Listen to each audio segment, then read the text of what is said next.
Bismillahirrahmanirrahim. Assalamualaikum warahmatullahi wabarakatuh. Sahabat kaum muslimin muslimat yang dirahmati Allah Subhanahu wa taala, melanjutkan pembacaan kitab Rahmatul Ummah fi Ikhtilafil A'immah pada fikih muqaranah, fikih perbandingan mazhab bil barakah ila hadratin Nabi Mustafa Muhammad sallallahu alaihi wasallam wa ala alihi wa ashabil kiram summa husan ila musannif kitab wa jami' masyayikhina wa syekh masyayikhina al-Fatihah. A'udzu billahi minasyaitonir rajim. Bismillahirrahmanirrahim. Alhamdulillahirabbil alamin arrahmanir rahim maliki yaumiddin. Iyyaka na'budu wa iyyaka nasta'in ihdinas siratal mustaqim siratal ladzina an'amta 'alaihim ghairil maghdubi 'alaihim waladdallin. Amin. Babun najasati ay hadza. Bermula ini yaitu bab najis. Ajma'a sepakat alimatu oleh imam-imam ala najasatil khamri atas hukum bernajisnya khamar atau hukum najisnya khamar. Ilama kecuali qaul hukiyah yang dihikayatkan ya ma'an Dauda daripada Imam Daud Az-Zahiri annahu bahwasanya Imam Daud qala berkata ya Daud bitaharatiha dengan sucinya ya khamar ma'a tahrimiha serta haramnya ya khamar. Jadi bab ini adalah tentang najis. Maka sepakatlah ulama terutama imam mazhab baik itu Syafi'i, Hambali, Hanafi dan Maliki bahwasanya haram dan najis hukumnya bagi khamar.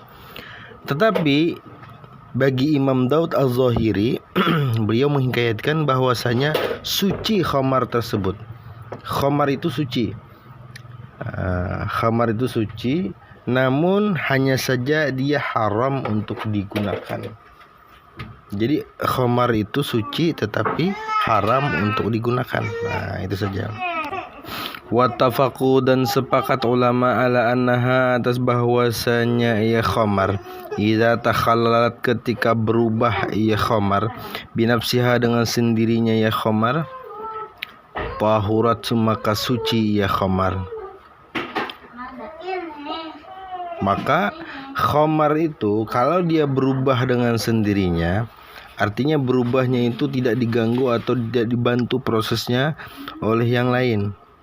Nah, maka hukum khamar tersebut menjadi halal. Fa in khallat maka jika berubah bitarhin dengan memasukkan bitarhi syai'in dengan memasukkan sesuatu fiha padanya khamar lam tatuhur maka tidak suci ya khamar inda Syafi'i menurut Imam Syafi'i wa Ahmad dan Imam Ahmad. Wa qala dan berkata Malikun oleh Imam Malik yukrahu dimakruhkan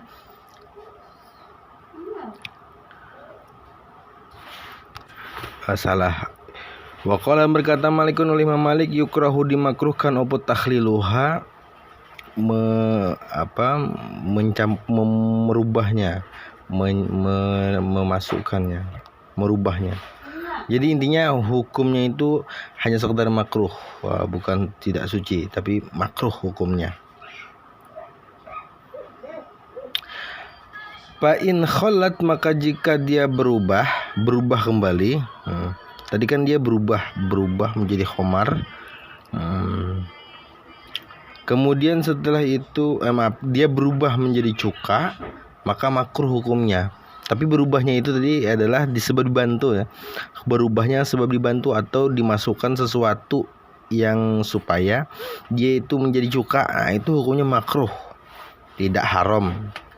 Seperti pendapat Syafi'i dan Ahmad. Nah, kata yang Malik makruh. Tetapi kalau dia berubah kembali sebagaimana berubah seperti menjadi cuka yang betul-betul lebih murni, berubah lagi, maka dia itu jadi suci, wahalal dan halal. Wa qala dan berkata Abu Hanifah oleh Imam Abu Hanifah yubahu dihukumi mubah takhliluha berubahnya ia khamar, watathuru dan suci, idza takhallalat ketika dia berubah menjadi cuka, watakhalla dan halal ia khamar. Maka kalau pendapat Imam Abu Hanifah, hukumnya itu ketika dimasukkan sesuatu itu hukumnya mubah saja.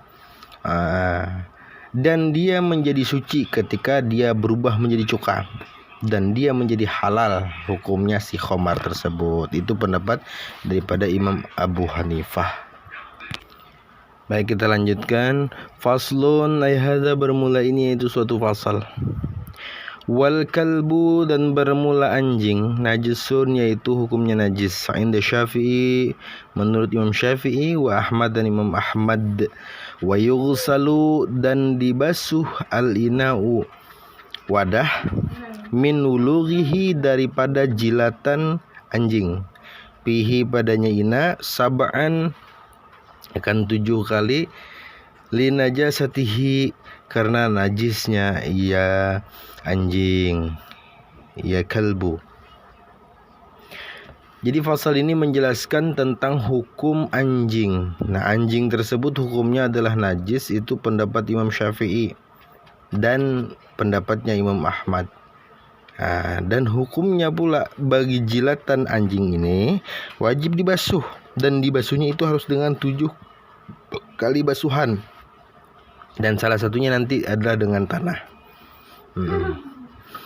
Lanjut, waqala dan berkata Abu Hanifah, Imam Abu Hanifah, binajasatihi dengan najisnya ya al-kalbu, walakin ju'ila binajasatihi dengan najisnya wulu, jilatan anjing, walakin dan tetapi ju'ila dijadikan ghuslu ma basuhannya bagian, tanajasa yang bernajis bihi dengannya ma kaghusli sairin najasati seperti basuhan seluruh najis. Nah, jadi bagi Imam Abu Hanifah, beliau berkata dia hukumnya memang najis, tetapi najisnya jilatan daripada anjing tersebut dijadikan seperti najis-najis yang lain. Nah, jadi membasuhnya itu sama seperti najis lain. Cukup persyaratannya itu adalah hilang warna, rasa dan bau. Dan kalau cukup 1 kali basuhan, maka sudah cukup. Itu ada di depannya. Kita lanjutkan. Faiza ghalaba dan ketika mengalahkan ala zonihi atas sangkaannya, man zawal lahu akan hilangnya najis, walau bi ghuslatin walaupun dengan 1 kali basuhan, kafa maka cukup. Wa illa dan jika tidak ghalaba ala zonihi fala budda maka mau tidak mau min ghuslihi daripada basuhannya itu hatta yaghlubu sehingga mengalahkan ala zanihi atas sangkaan nyaman izalatuhu oleh hilangnya najis. Artinya sudah betul-betul hilang sangkaan masih bernajis itu. Walau 20 marratan, walaupun sampai 20 kali basuhan. Maka kata Imam Abu Hanifah, ketika hilang sudah sangkaan najis ini, walaupun dengan 1 kali basuhan, maka cukup 1 kali basuhan saja, tidak perlu sampai 7. Tetapi kalau seandainya sangkaan ini masih kuat, ini belum bersih, misalkan, maka mau tidak mau basuh sampai betul-betul hilang sangkaan tersebut, walaupun sampai 20 kali basuhan, kata. Kita lanjutkan. Waqala dan berkata Malikun, Imam Malik, huwa bermula ya kalbun tahirun, yaitu suci, la yanjusu tidak najis, ma akan bagian atau sesuatu, walagha yang menjilat ya kalbun fihi padanya ma, lakin tetapinya yughsalu dibasuh alina'u wadah ta'abudan karena ibadah. Nah, kalau Imam Malik beda lagi ceritanya. Anjing itu hukumnya suci. Bagi orang yang bermazhab Imam Maliki, mereka biasa aja memelihara anjing. bahkan buat tidur sekalipun. Nah, begitu. Nah, tetapi tetap ada aturan di dalam mazhab Imam Maliki bahwasanya tetap dibasuh bagi jilatan atau yang terkena bagian yang basah-basah pada anjing tersebut. Tetapi dibasuhnya itu bukan karena najis, tetapi hanya sekedar ta'abbud dan karena ibadah. Walau ada khala jika memasukkan al-kalbu oleh anjing yadahu akan tangannya anjing, aurijlahu akan kakinya anjing, pil inai pada wadah nih, wajib maka wajib ghusluhu oleh membasuhnya ya ina sab'an akan 7 kali basuhan kalulugi seperti jiladan, khilapan berbeda limalikin bagi Imam Malik li'annahu karena bahwasanya Malik ya khusus zalika demikian itu bilulugi dengan jilatan.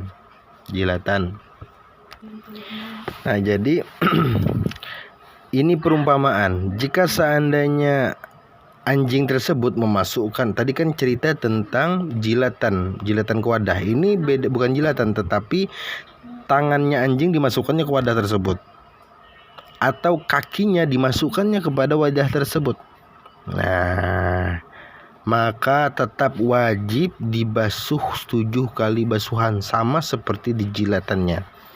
Berbeda itu pendapat Syafi'i, Maliki, Syafi'i, Hanafi dan Ahmad bin Hanbal. Tetapi bagi Imam Maliki itu berbeda. Tidak perlu dibasuh kalau kakinya, tangannya masuk.